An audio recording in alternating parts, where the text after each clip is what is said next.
Hey, your viewers and viewresses, my name is General Strategist and welcome back to Say Being Hunted, episode 436 now. So, back here once again on our podcast map. I was saying, last episode that I didn't really know whether I was going to do another podcast episode or start off on a challenge. I'm thinking I just want to do one more podcast style episode for the time being, and then in the next episode I think I might go on to a challenge, because I do have something in mind. So you'll have that to look forward to in episode 437. But in the meantime, here we are, back on this map as usual, just so I can waffle on about another topic that's come to my mind. Because there is one, actually, that I was thinking about recently. So, see, I was actually on YouTube, and I was going over actually some videos that I've watched before, admittedly, quite a long time ago, which a series basically that sometimes I do find myself gravitating back to. Every so often, every maybe, I don't know, few months or something, just to watch again. Because the thing is, there's a lot of series on YouTube, like Let's Plays, things like that from various channels that I don't know why, but every so often I just watch them again because something about them is just very entertaining to me. So, I mean, just to give you an example of some of the series in that regard, I mean, a series, for example, which I do sometimes find myself rewatching again and again, is Game Grumps Mario Maker, the original Mario Maker series that they did. There's like freaking 100 episodes of that. Admittedly, each one is only about 10 or 15 minutes long, so they're not that long. You can get through quite a few of them if you sit down in an evening and just watch a load. But that's a series that I often find myself coming back to quite frequently. And there's plenty of others from various other channels. There's, for example, series on the Angori Tom channel that I find myself going back to, series on the Yogscast, that I find myself going back to every so often. So I can't help myself, there's ones like that I just do. And I'm not going to kind of list all of them here.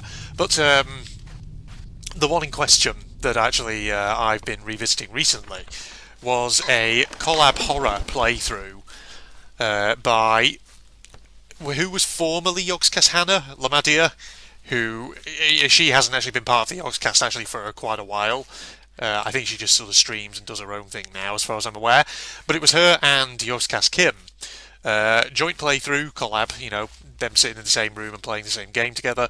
And the game in question was a game from 2012 or 2013.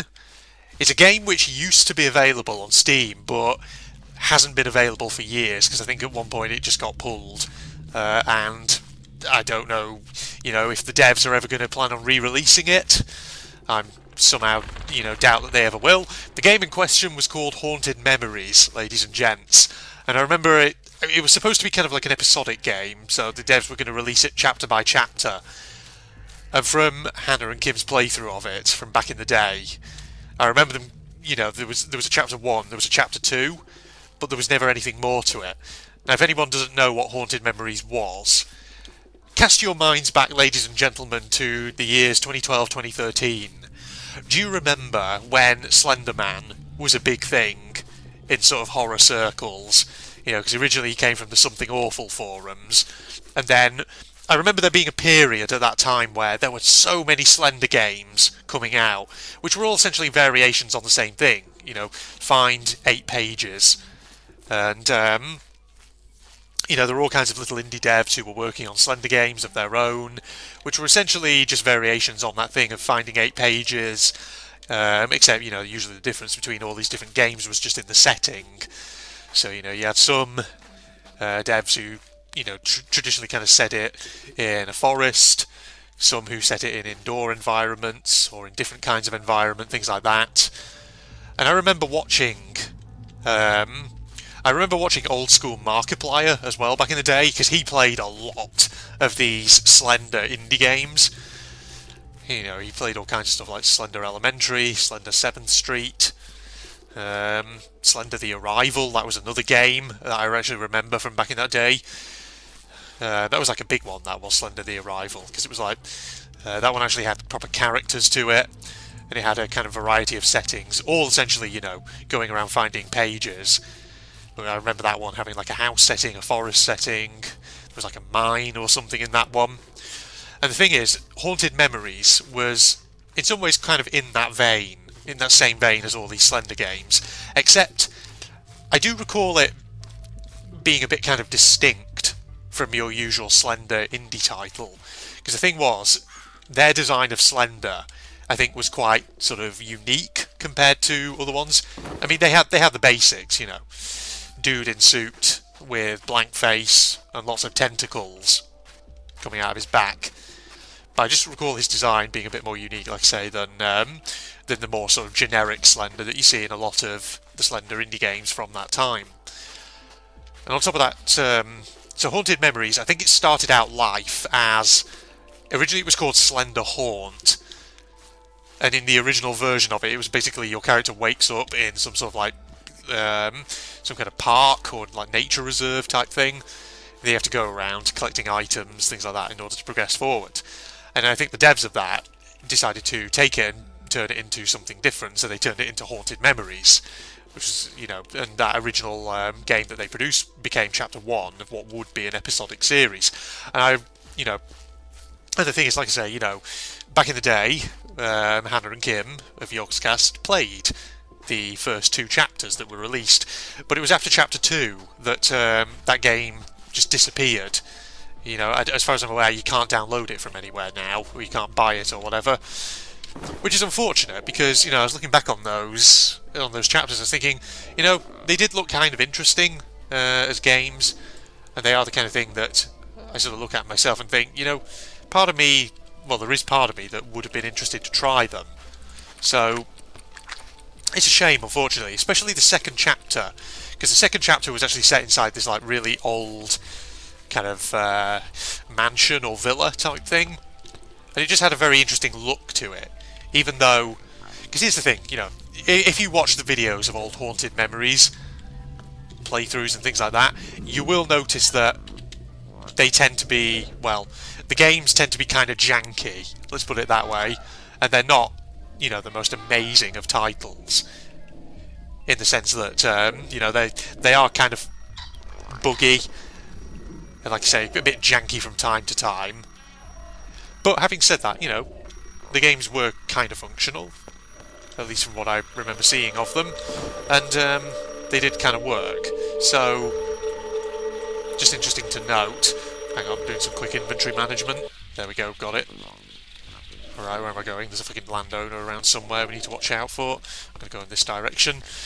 But, yeah, so the old Haunted Memories games, like I say, they could be janky as hell, and sure, you know, certainly if you watch Hannah and Kim's old playthrough, especially of Chapter 2, yeah, you will notice they were not exactly professionally made, but still, they just had a really interesting look to them, and it's a shame they're not available anymore, like I say. I won't be surprised though if the original Slender Haunt game is still available somewhere, like on ModDB or something, who knows.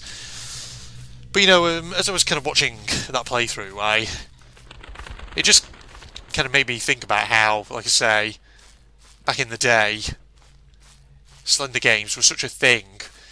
It just got me thinking about horror more generally, because, you know, Slender was a big thing back in his day, but it's like every so often there's always like a new kind of creation, a new monster someone devises, and that it just sort of goes viral. Because like in more okay game, Jesus. I was mid-sentence then, and suddenly you freaking freaked out when I jumped on that rock. Good lord. Don't know if that was the game though, maybe it was just something on my computer, who knows. What was I saying? So, you know, there was obviously Slenderman back in the day, who was a big thing. But one from more recent ones, of course, would be something like Siren Head. Because, you know, I've looked on places like itch.io and GameJolt, and if you type Siren Head into the search bar on those kind of sites, you'll find all kinds of indie games that people have made featuring that monster. And, yeah, so, oh my god, why am I getting little leg spikes all of a sudden? What's going on? It's a bit weird. Hold on, let me just jump cut to see if that resolves it. Okay, try this again, shall we? So yeah, you go on sites like itch.io, onto GameJolt, search Siren Head, you'll find tons and tons of games that people have made. So Siren Head, you know, was a big thing for a while. I think maybe the craze around that one, though, has probably died out by now. But I do recall various horror gamers on YouTube, like Jacksepticeye, IGP, people like that. God dang, that was another fucking little leg spike. What was that? IGP, people like that who have done various Siren Head games. So I remember there was a period recently in which that particular monster seemed to be very popular. So yeah, it makes me kind of wonder what will be the next sort of big horror thing, the big next horror monster. Part of me, though, is also thinking, in terms of horror games that I've played here on the channel, yeah, you might remember around about Halloween time, obviously I played a load of little indie games to mark the occasion, little indie horrors. And one of them I actually did look at was the first chapter for Poppy Playtime. The one with Big Blue Huggy Wuggy, or whatever it was called. Now that's an interesting title, because I've heard quite a few people online saying that they could feasibly see Poppy Playtime, as it's released chapter by chapter, becoming something like the next Five Nights at Freddy's, or whatever.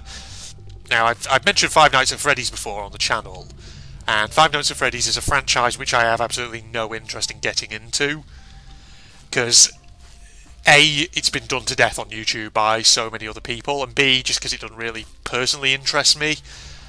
I remember there was an indie game I did play, which was Five Nights at Freddy's themed. It was called The Joy of Creation Reborn, but, that was on my old computer, which couldn't really handle it very well. So that's the only vaguely Five Nights at Freddy's themed thing that's ever been on my channel. And like I say, I'm never going to do any of the others. And plus, on top of that, I've had viewers in the past say that they wouldn't want to see me doing Five Nights at Freddy's or anything like that, because they just wouldn't really be interested in seeing it. And you know what? I agree with them. I'm not really interested in it either. But the thing is, I remember when Five Nights at Freddy's first came out, I did watch a few videos of the original of FNAF 2 and 3 and 4. I just watched a few of them. But the thing is, there've been so many. How many Five Nights at Freddy's games have there been? I feel like there's been loads of them. And I've only seen bits and bits, like I say, of the first 4 of them here on YouTube. But there's many others, because I think there's one called Sister Location, isn't there? Something like that. And I'm pretty sure there's other ones on top of those, which I will probably never have watched before. So, yeah, it's a franchise that doesn't personally interest me, but it's remarkable as a franchise how kind of popular it went. It kind of became viral. And I guess I can sort of see why, because it's a simple game, simple premise, but between games it sort of sets up this big kind of lore in the background, this whole kind of backstory, and it leaves a lot to interpretation. And I guess that's probably why people, well, at least there were a lot of people who got really into them. I mean, hell knows, I can think of other franchises I've played where I've had probably, felt the same way as people who've played Five Nights at Freddy's, and people are saying, they could see Poppy Playtime becoming something like that goes kind of viral, which would be quite notable. And the thing is, Poppy Playtime, even though only Chapter 1 is out of that, I did play and I did think it looked promising and I did enjoy it overall. I think because it was more the kind of game that I tend to play here on the channel.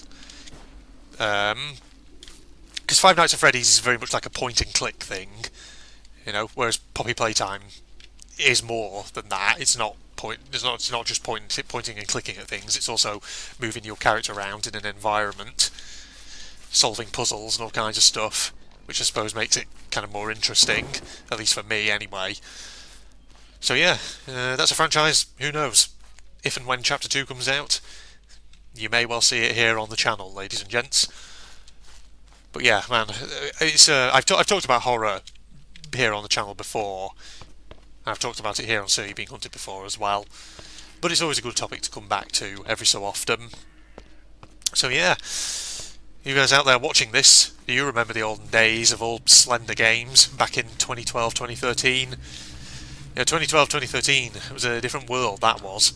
That was when So You're Being Hunted was still in friggin' early access, if I'm not mistaken, if I'm remembering correctly. In fact, actually, I think early access So You're Being Hunted was 2013, more specifically. So yeah, isn't that a blast from the past, ladies and gentlemen? Okay, right, I think I've been recording for a decent amount of time there. Let's get over to the jetty over here, and I think we'll start wrapping up. So, just a little short podcast-style episode, ladies and gentlemen. But next episode, like I say, I think we're going to go on to a challenge, because I've got one in mind, and I think it's about time that I did one. So I hope you enjoyed this part, and hope you're all looking forward to what I got lined up next. Oh god, getting gas from your tea. coming up my throat. Oh god. Yeah. That's the only problem when I've been drinking tea and then I record an episode like this where I'm talking and rambling like this for, ages. So, God, where was I? I completely interrupted my outro mid-flow, that did. Alright, Facebook and Twitter links down below, along with the link to my propagandist channel for anyone interested. If you enjoyed, the likes always appreciated and all that. But other than that, signing off now. Hope you all join me for part 437. Challenge time coming up soon, ladies and gents. Goodbye, everybody. Are you some kind of gambler or good with card games or something? Oh, okay. You're a con artist. That's not what I was expecting at all. Not gonna lie though, characteristically there is usually someone, I don't know, quite often there is someone in Danganronpa games who is perhaps sort of criminal in nature, or connected to crime, or, troublemaking in some respect. So obviously in DR1 you had Mondo as the biker gang leader, then in DR2 it was Fuyuhiko as the Yakuza. Who would it have been in V3, come to think of it? Who was the troublemaker in V3? Was there one? I don't think there was, actually. Okay, maybe it's not kind of characteristic across the whole series.